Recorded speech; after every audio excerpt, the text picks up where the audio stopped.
Olá, seja muito bem-vinda à nossa devocional. Você já teve cãibra? Eu ando tendo cãibra.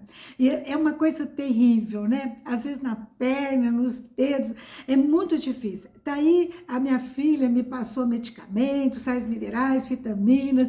Eu tenho que aquecer. Minha irmã fez uma meia para mim de lã, que aqui anda frio de noite, né? E a gente vai se tratando. Minha filha fica me cobrando, só estou tomando bastante água. E eu comecei um dia, eu estava com tanta cãibra, que eu comecei a pensar assim: será que o coração tem cãibra? Eu falei, porque se tiver, eu tô morta. Se o músculo do coração tiver cãibra, eu tô morta. Porque a dor é muito forte, né? Graças a Deus, com todas essas providências que eu tenho tomado, né? Tem melhorado. Eu não tenho tido cãibra nos últimos dias. Mas naquele dia que eu tava com muita dor, eu fui lá procurar na internet e eu vi que, não, a musculatura do coração não está cãibra. Pode estar dor, que é a angina, né? Que é uma dor no peito, quando reduz o fluxo sanguíneo e o músculo cardíaco, então, reage contraindo, dando dor.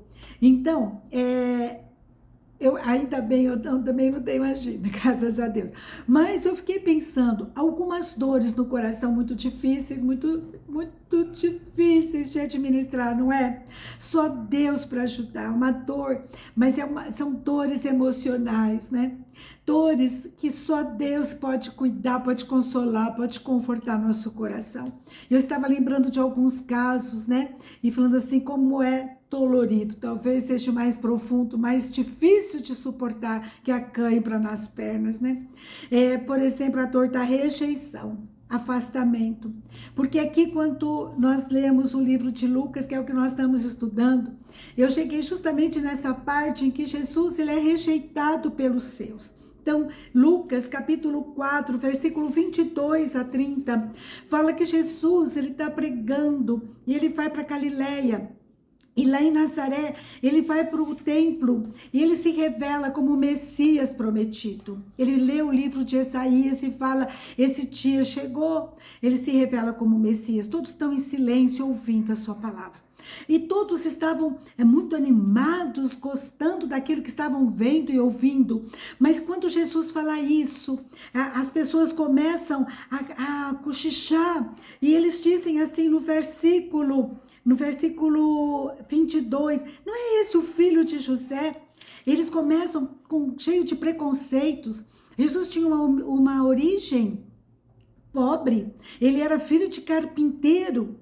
E Jesus, então, ao longo da sua caminhada, ele foi muito perseguido, porque ele criticava os religiosos, chamava os religiosos de hipócrita.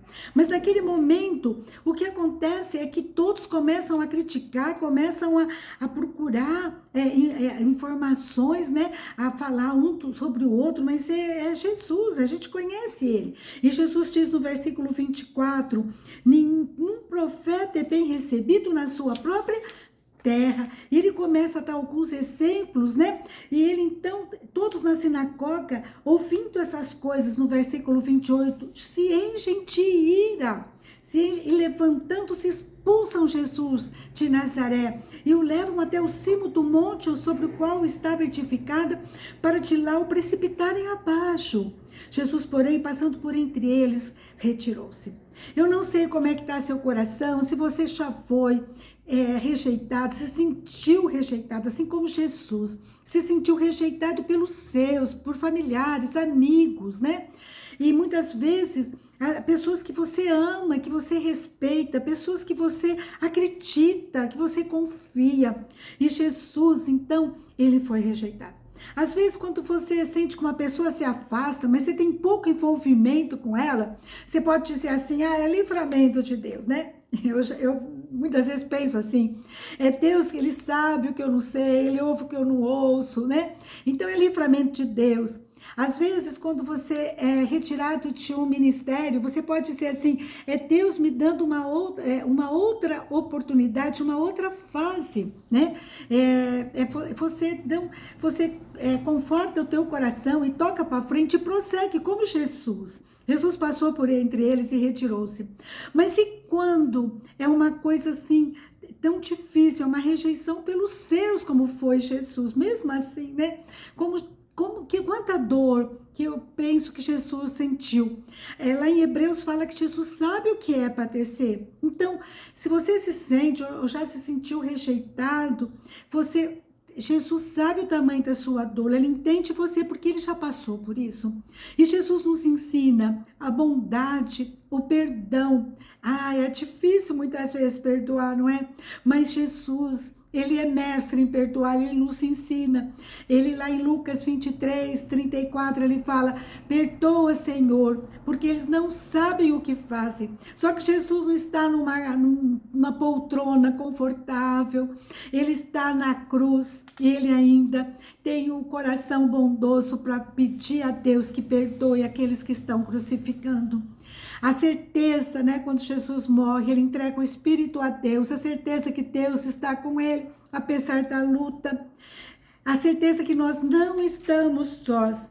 Em Hebreus capítulo 13, versículo 5, diz assim na segunda parte: Jesus nos promete: de maneira alguma te deixarei, nunca jamais te abandonarei. A certeza que Deus está conosco, ele não nos abandona. Isso é tremendo demais. E como Jesus, ele se retira e nós temos que prosseguir.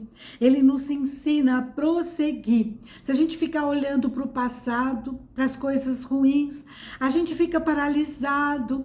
Ou se a gente olha, né, com saudosismo e fica amarrado ao passado, a gente fica que nem a mulher de Ló, paralisada, olhando para trás, né? Uma estátua de sal, intragável para quem convive conosco.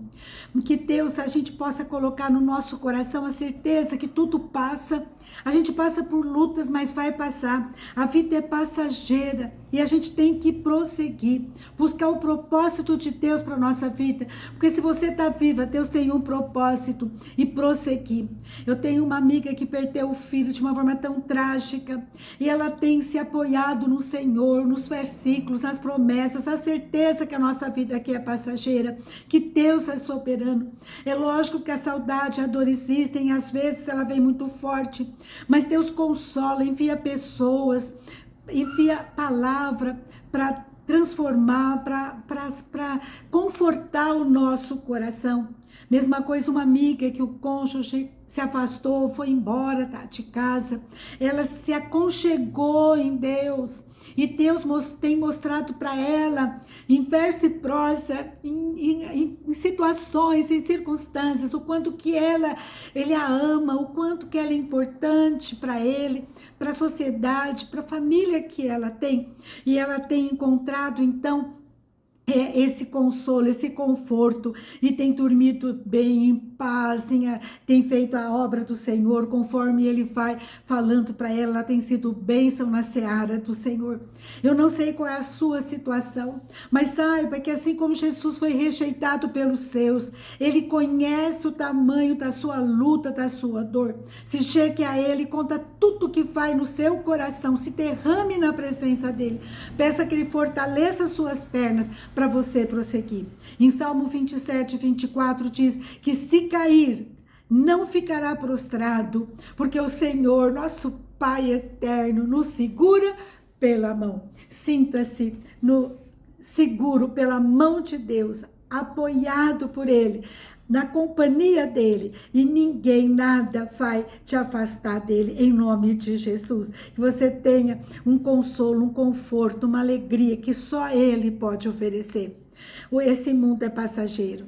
É Deus que deve ser o foco do nosso coração, da nossa mente, do nosso espírito. Amém? Um grande abraço, fica com Deus e até a próxima, se Deus quiser.